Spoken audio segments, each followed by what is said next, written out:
Muchas personas en el mundo dicen creer en Dios y tienen el vago pensamiento, si creo, seré bendecido. Sin embargo, la Biblia nos enseña claramente cuál es el propósito y el destino de nuestra fe. Por eso, necesitamos reflexionar sobre nuestra fe. ¿Recorremos el camino de la fe con una meta clara en nuestra mente? Tener un objetivo claro nos permite perseverar en la fe sin flaquear, pase lo que pase, sin importar las pruebas o las dificultades que atravesemos, ¿verdad? Por eso el apóstol Pablo dijo que él no corría sin rumbo, llevaba su vida de la fe con una meta. Veamos Filipenses capítulo 3, versículo 12.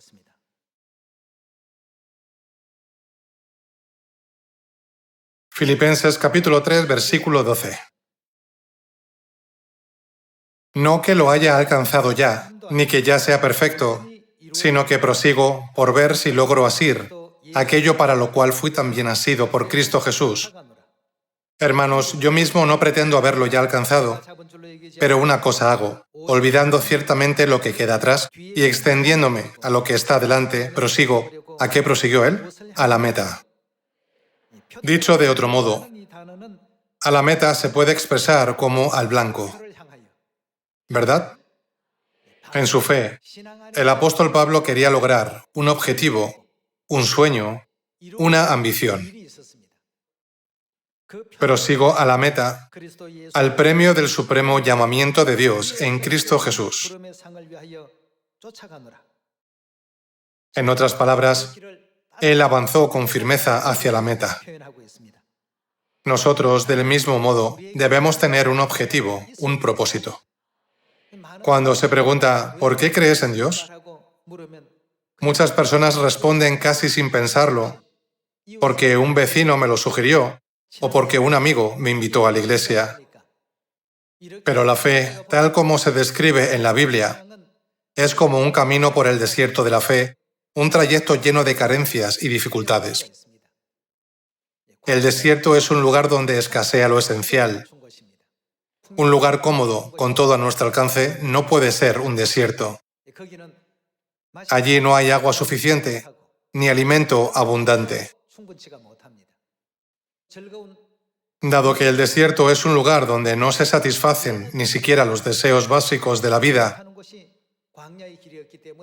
Dios utilizó el desierto como una metáfora del camino espiritual que nos conduce hacia el reino de los cielos. Es natural que en tales condiciones nos encontremos con dificultades, ¿verdad? Por lo tanto, la clave está en tener una fe firme, una fe con meta y objetivo, que nos permite atravesar este camino seco y arduo hasta alcanzar la tierra de Canaán, donde fluye leche y miel. Si nuestra fe tiene una meta clara, nos dará fuerza para llegar hasta el final, aunque el viaje dure 40 o incluso 400 años. Entonces debemos preguntarnos, ¿recorremos el camino de la fe con un objetivo claro? Veamos 1 de Pedro capítulo 1, versículo 7.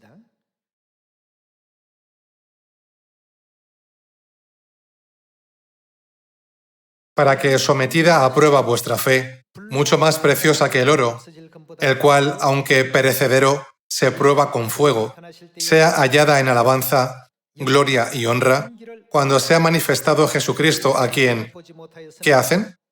A quien amáis sin haberle visto, en quien creyendo, aunque ahora no lo veáis, os alegráis con gozo inefable y glorioso, obteniendo el fin de vuestra fe, que es, ¿el qué? La salvación de vuestras almas. Hermanos, el objetivo final de nuestra fe es la salvación de nuestras almas. El fin de nuestra fe no es ganar influencia ni autoridad en la iglesia. Venimos a la iglesia para reverenciar y adorar a Dios y nos esforzamos por vivir según sus enseñanzas. Pero el objetivo final es alcanzar la salvación de nuestras almas que Dios ha prometido y ha preparado. Esta es la meta hacia la que debemos correr. Así, el fin de la fe es la salvación del alma. Además, Dios vino a esta tierra en la carne para salvarnos, ¿verdad? Vayamos a Hebreos capítulo 9.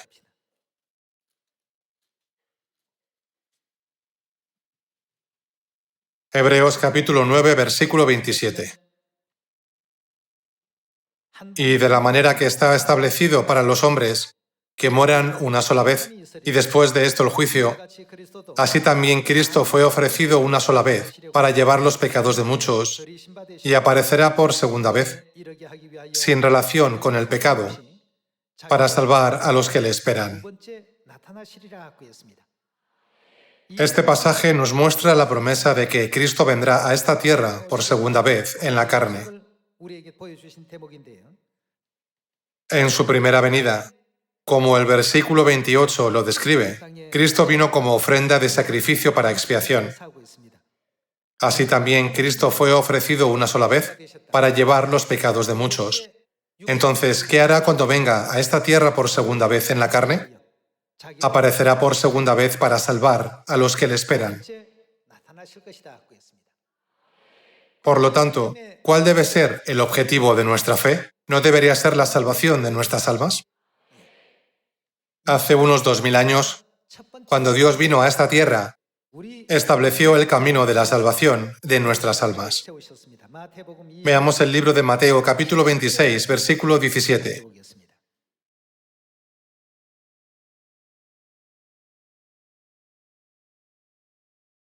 El primer día de la fiesta de los panes sin levadura, vinieron los discípulos a Jesús diciéndole, ¿dónde quieres que preparemos para que comas la Pascua? ¿A quién fueron los discípulos, según Mateo capítulo 26? Vinieron a Jesús y le preguntaron, ¿dónde quieres que preparemos para que comas la Pascua? La Pascua, la verdad de vida, que Jesús y sus discípulos valoraban, ha desaparecido de todas las iglesias de hoy en día. Podemos decir que una iglesia sin la Pascua está perdiendo su vitalidad. Hermanos, la señal de la cruz tiene sus orígenes en costumbres paganas que se remontan a Babilonia. Se utilizaba sobre todo en tumbas, lugares asociados a la muerte, no a la vida. Sin embargo, hoy en día, vemos cruces coronando las torres de las iglesias. Veamos de nuevo el versículo 17. El primer día de la fiesta de los panes sin levadura, vinieron los discípulos a Jesús diciéndole, ¿dónde quieres que preparemos para que comas la Pascua? Y él dijo, id a la ciudad a cierto hombre y decidle, el maestro dice, mi tiempo está cerca. En tu casa, ¿qué hará Jesús? Celebraré la Pascua con mis discípulos. Las iglesias de hoy afirman, no es necesario celebrar la Pascua, pero Jesús dijo claramente, la celebraré. Al rechazar esta verdad preciosa, muchas iglesias se están mostrando cuán lejos están de la verdad. ¿Quién dijo, en tu casa celebraré la Pascua? Fue el propio Jesús. Él mismo dijo directamente a sus discípulos. Veamos el versículo 19. Y los discípulos hicieron como Jesús les mandó. Obedecieron lo que Jesús les había mandado. Si la Pascua no tuviera la promesa de salvación, ¿por qué estaría registrada en los Evangelios? Su inclusión no es casual. Está ahí porque es absolutamente necesaria. Los discípulos no prepararon por su propia iniciativa o según lo que a ellos les parecía correcto. La Biblia dice, los discípulos hicieron como Jesús les mandó y prepararon la Pascua. Jesús ya les había dado instrucciones precisas sobre cómo debían preparar la Pascua. Veamos cómo se llevó a cabo la Pascua que Cristo mandó preparar. Versículo 26. Y mientras comían, tomó Jesús el pan y bendijo y lo partió, y dio a sus discípulos y dijo, tomad, comed, esto es mi cuerpo. Esto es lo que Jesús les dijo. Jesús les ordenó que prepararan la Pascua y prepararon el pan. Después de dar gracias por el pan, dijo: «Tomad y comed, esto es mi cuerpo». Y tomando la copa y habiendo dado gracias, esta copa contiene el vino de la Pascua, ¿verdad? Les dio diciendo, ¿qué dijo? «Bebed de ella todos, porque esto es». ¿Qué es esto? Es mi sangre del nuevo pacto, que por muchos es derramada para remisión de los pecados. Dios escogió la Pascua como el día para proclamar el nuevo pacto, dándolo a conocer a toda la humanidad como la Pascua del nuevo pacto. Si la Pascua se hubiera observado según la ley de Moisés, naturalmente se habría requerido un animal. No obstante, Jesús tomó el pan y el vino y los bendijo. Luego explicó el significado del pan a sus discípulos. «Este pan es mi sagrada carne de gracia, que os doy para el perdón de los pecados y para vuestra salvación. Esto es mi cuerpo». También concedió la copa del vino de la Pascua. «Esta copa es el nuevo pacto en mi sangre. Esta es mi sangre del pacto». Lucas registra esta obra de salvación en el Evangelio de Lucas de la siguiente manera. Veamos el Evangelio de Lucas capítulo 22, versículo 7. Lucas capítulo 22, versículo 7. Llegó el día de los panes sin levadura, en el cual era necesario sacrificar el cordero de la Pascua. Y Jesús envió. ¿A quiénes envió? A Pedro y a Juan. Las obras de Pedro y Juan son algo que todos debemos aprender. Y Jesús envió a Pedro y a Juan diciendo: «Id, preparadnos». ¿Qué deben preparar? La Pascua para que la comamos. Ellos le dijeron: «¿Dónde quieres que la preparemos?» Él les dijo: «He aquí, al entrar en la ciudad, os saldrá al encuentro un hombre que lleva un cántaro de agua. Seguidle hasta la casa donde entrare, y decid al padre de familia de esa casa: el maestro te dice, ¿dónde está el aposento donde he de comer la Pascua con mis discípulos? Entonces él os mostrará un gran aposento alto ya dispuesto. Preparad allí». Fueron pues y hallaron como les había dicho, y prepararon la Pascua. Cuando era la hora, se sentó a la mesa, y con él, ¿quién más? Y con él los apóstoles, y les dijo: «Cuánto he deseado comer con vosotros esta Pascua antes que padezca». ¿Qué les dijo? «Cuánto he deseado comer esta Pascua». El propósito de Dios al venir a esta tierra en la carne, con el nombre de Jesús, fue buscar y salvar lo que se había perdido. ¿No está escrito en Lucas capítulo 19? El profundo deseo de Jesús de comer la Pascua revela lo importante que era la Pascua para él, ¿verdad? Enfatizó su importancia diciendo: «Cuánto he deseado». No se trata de un deseo del 10 o el 20%, sino de un deseo ansioso, del 100, del 200 o incluso de 1000% o más. Esta es la Pascua que Jesús grabó en los Evangelios. Pasemos al versículo 19. «Y tomó el pan y dio gracias y lo partió y les dio diciendo: esto es mi cuerpo que por vosotros es dado. Haced esto en memoria de mí». De igual manera, después que hubo cenado, tomó la copa. El vino de la Pascua está contenido en esta copa, ¿verdad? Diciendo: esta copa es, ¿qué pacto es? El nuevo pacto en mi sangre, que ¿por quién es? Que por vosotros se derrama. Jesús dice que esta es la ley que Dios ha establecido para toda la humanidad. Entonces, veamos qué promesa de salvación encierra la Pascua. ¿Por qué Jesús, en el mismo día de la Pascua, dio el pan y el vino a sus discípulos diciendo: esto es mi cuerpo y esto es mi sangre?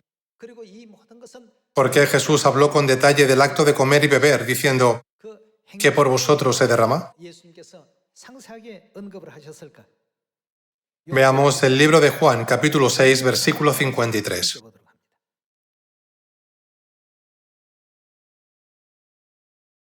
Veamos el versículo 53. Jesús les dijo, de cierto os digo, si no coméis la carne del Hijo del Hombre y bebéis su sangre, no tenéis, ¿qué no tenéis? Vida en vosotros. Es evidente que no podemos comer la carne ni beber la sangre físicas de Jesús. Entonces, ¿qué representan la carne y la sangre de Jesús? Se refieren al pan y el vino de la Pascua. Jesús envió a Pedro y a Juan, sus discípulos más cercanos, a preparar este evento, y enfatizó repetidamente, «¿Cuánto he deseado comer con vosotros esta Pascua antes que padezca?» Dijo, «He hecho todo esto por vosotros». Mencionó repetidamente a los apóstoles que esta verdad era para los que debían ser salvos. Por eso se menciona la Pascua en los evangelios de Mateo, Marcos, Lucas y Juan.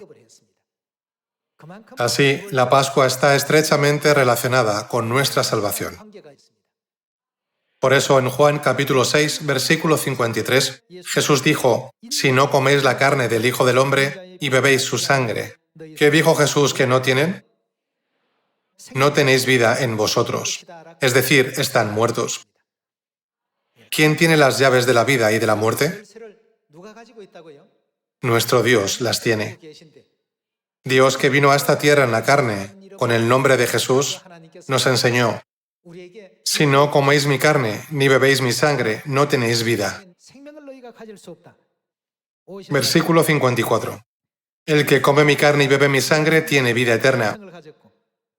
Y yo ¿qué le hará? Yo le resucitaré en el día postrero, porque mi carne es verdadera comida y mi sangre es verdadera bebida. El que come mi carne y bebe mi sangre, en mí permanece y yo en él». Dios nos ha concedido esta preciosa bendición para que Él pueda permanecer en nosotros y nosotros también permanezcamos en Él. Cuando Saúl, el primer rey del antiguo Israel, estaba acompañado por el Espíritu de Dios, gobernaba bien la nación.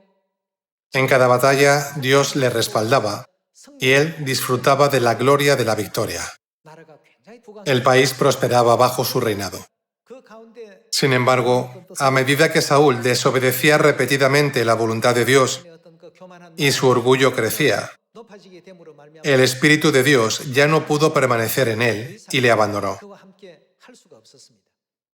Cuando Dios se apartó de Saúl, un espíritu maligno entró en él y comenzó a actuar de forma irracional. Hermanos, ¿conduce igual una persona irascible y una amable? Claro que no. Recuerdo a una persona con habilidades de conducción excepcionales.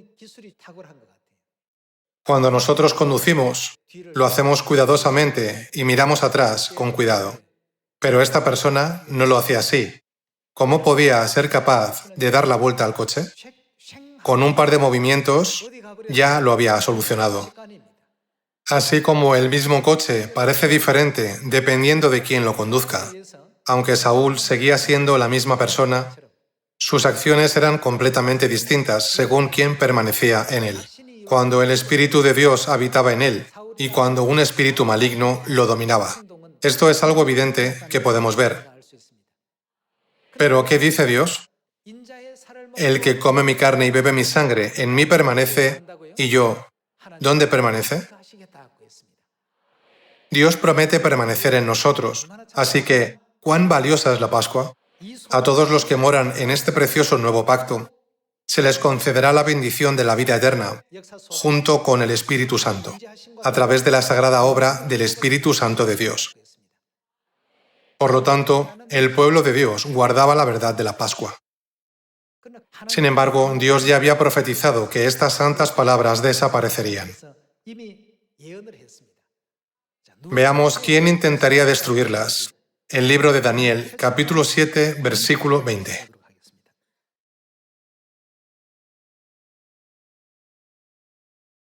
Veamos el capítulo 7, versículo 20. Asimismo, acerca de los 10 cuernos que tenía en su cabeza, y del otro que le había salido, delante del cual habían caído 3. Ustedes que han estudiado la profecía de Daniel saben que los cuernos representan los reinos, ¿verdad? Los 3 cuernos, los érulos, los vándalos y los ostrogodos, de entre los 10 reinos de Europa, se desvanecieron según la profecía de Daniel. Y este mismo cuerno tenía ojos y boca que hablaba grandes cosas, y parecía más grande que sus compañeros. Y veía yo que este cuerno hacía guerra contra los santos y los vencía. En la escena profetizada, los santos fueron derrotados, y el que se les opuso ganó más impulso. Versículo 22. Los vencía, pero era momentáneo, hasta que vino el anciano de días, es decir, Dios mismo, y se dio el juicio a los santos del Altísimo, y llegó el tiempo, y los santos recibieron el reino. Llegó el tiempo y a los santos se les restauró toda autoridad. Pasemos al versículo 24. Veamos el versículo 24. Y los 10 cuernos significan que de aquel reino se levantarán 10 reyes, y tras ellos se levantará otro, el cual será diferente de los primeros, y a 3 reyes derribará. ¿Y qué hará? Hablará palabras contra el Altísimo. El Altísimo se refiere a Dios, y la única fuerza que se opone a Dios es la de Satanás. Y hablará palabras contra el Altísimo y a los santos del Altísimo. ¿Qué hará? Quebrantará. Y pensará en cambiar los tiempos y la ley.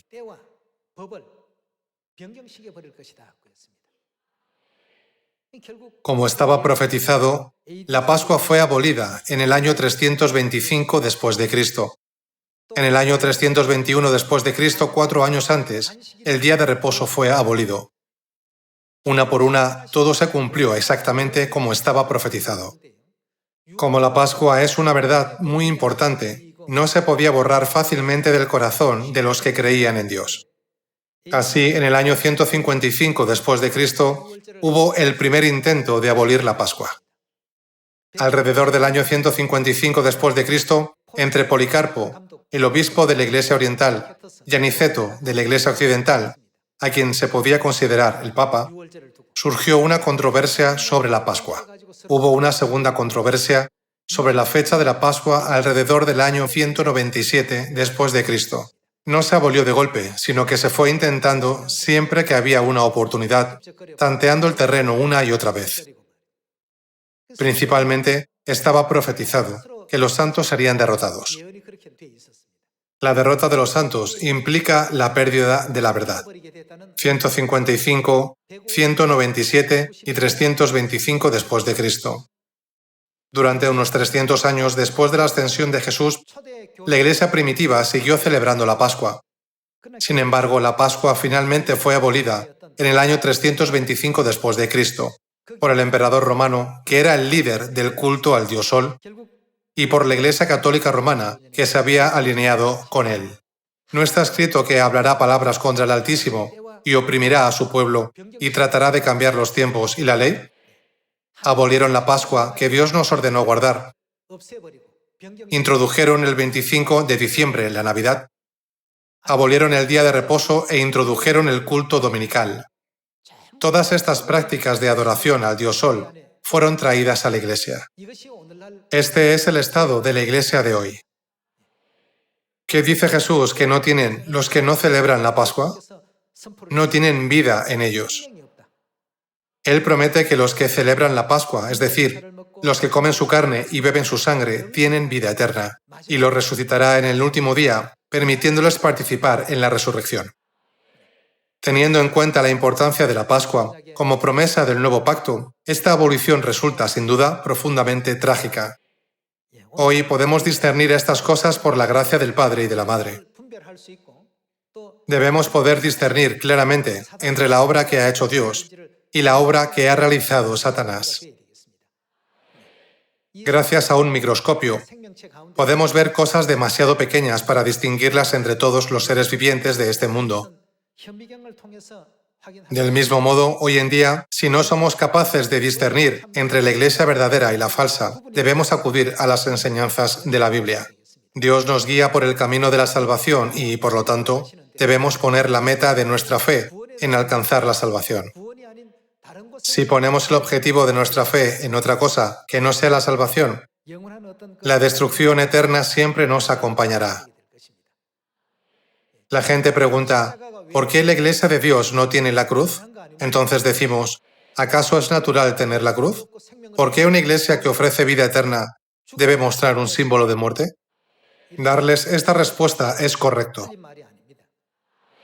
Por lo tanto, hoy, con solo guardar la verdad de la Pascua del Nuevo Pacto, que nos ha sido concedida por el Padre y la Madre Celestiales, podemos tener plena certeza de que estamos en Dios.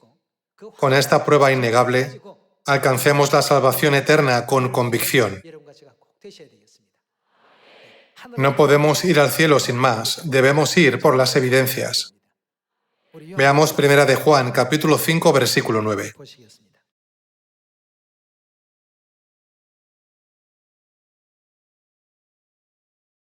Si recibimos el testimonio de los hombres, mayor es el testimonio de Dios.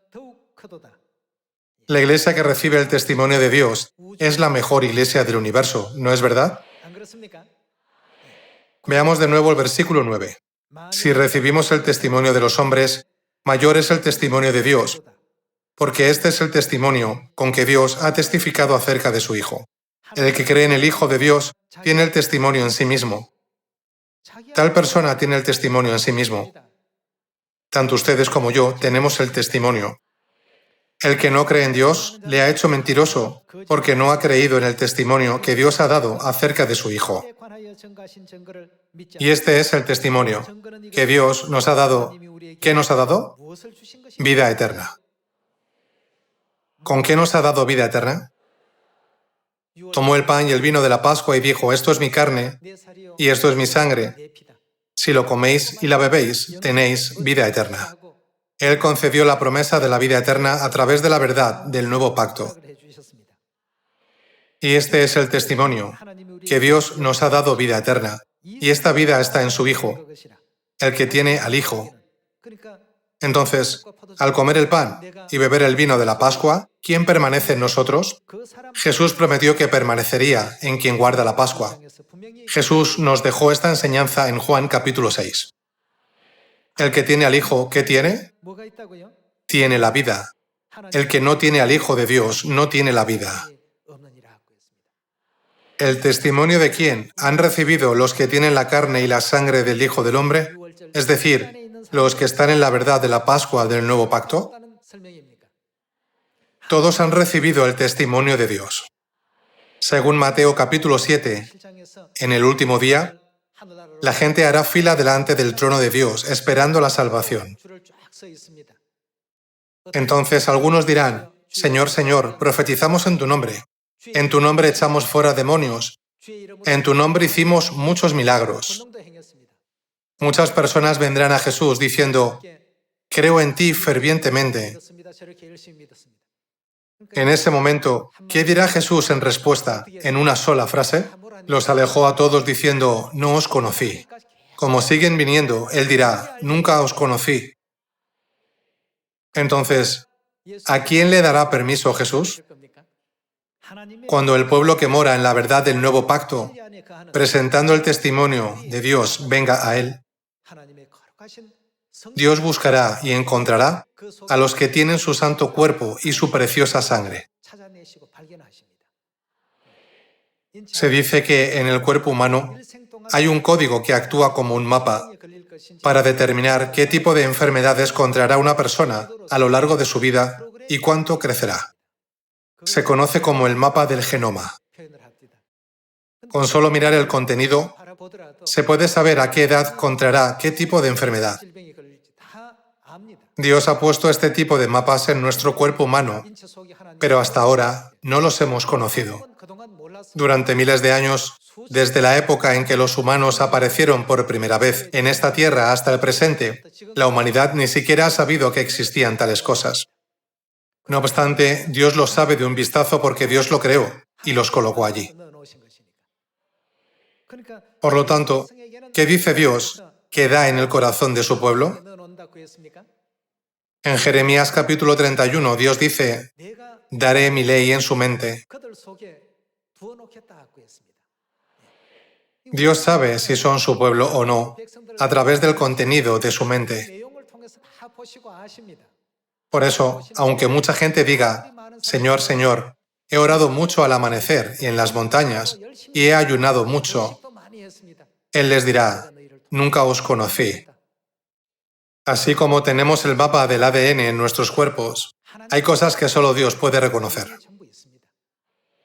Si la carne y la sangre de Cristo se ven claramente, Dios las reconoce de inmediato. Él dirá, eres mi hijo, eres mi hija. A partir de este momento, vivamos conscientes de esto. Qué alegría de que seamos reconocidos por un Dios tan grande y vivamos en la fe aprobada por Él. Deshagámonos de todas las preocupaciones, inquietudes y temores que hemos traído de este mundo hoy, porque cuando entremos en el reino de los cielos, todos seremos real sacerdocio para siempre. Hace mucho tiempo, cuando las abuelas contaban cuentos, siempre terminaban con «y fueron felices y comieron perdices». Contaban muchos cuentos donde el protagonista siempre tenía un cierre feliz. En esta tierra, la gente de este mundo no sabe de quién somos hijos. Como está profetizado, Satanás, el diablo, nos afligirá a nosotros, el pueblo de Dios. Por eso Él inventa una gran variedad de maneras de traernos sufrimiento. A pesar de eso, aferrémonos firmemente a la preciosa y santa promesa de Dios hasta el final y completemos la carrera del nuevo pacto.